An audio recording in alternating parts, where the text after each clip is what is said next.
Ikigai ఇది ఒక Japan భాషా పదం. దీని అర్థం నిరంతరం ఏదో ఒక పని చేస్తూ ఉండటంలో ఆనందం. ఇప్పుడున్న కాలంలో 60 సంవత్సరాలు ఆరోగ్యంగా ఉండడమే కష్టం అనుకుంటే, జపాన్లో ఒకినావా అనే ద్వీపంలో 100 సంవత్సరాలు దాటిన వారే ఎక్కువగా ఉంటున్నారు. అయితే ఇక్కడ ప్రజలు ఏకంగా 100 సంవత్సరాలు ఆనందంగా, ఆరోగ్యంగా ఎలా ఉంటున్నారు అనేది మనం ఇప్పుడు తెలుసుకుందాం. వీరు పాటించే ఆహార నియమాలు.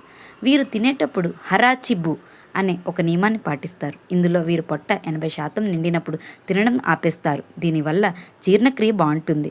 వీరి ఆహారంలో ఎక్కువగా ఆకుపచ్చ, పసుపు రంగు కూరగాయలు తీసుకుంటారు.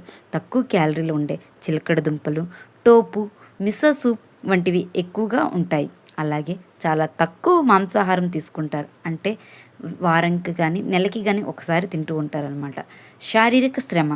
ఇక్కడ వృద్ధులు జిమ్లకు వెళ్ళరు, కానీ రోజు ఉదయం లేవగానే తోట పని చేస్తారు, అంటే గార్డెన్ వర్క్. అలాగే ఎక్కువగా నడుస్తూ ఉంటారు. బళ్ళను ఎక్కువగా వాడరు, ఎక్కువగా నడవడానికి ప్రయారిటీ ఇస్తుంటారనమాట. కింద కూర్చొని భోజనం చేయడం, మళ్ళీ లేవడం వంటి పనులు వారి శరీరానికి సహజమైన వ్యాయామాన్ని ఇస్తాయి.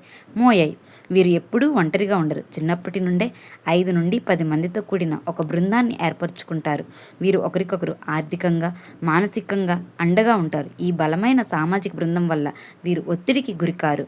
ఆరోగ్యానికి స్నేహితులు ఎంచుకోవటం, మితంగా తినటం, తగినంత విశ్రాంతి తీసుకోవటం, క్రమం తప్పకుండా వ్యాయామం చేయటం అన్నీ అవసరమే. ఆనందంగా పుట్టినరోజులు జరుపుకుంటూ ప్రతిరోజు ఒక కొత్త రోజుగా ఆనందించే ఈ శతవృద్ధుల ఆనందమయ జీవనానికి కారణం వారి ఇకిగై. ఇదండి ఈ ఇకిగై పుస్తకం.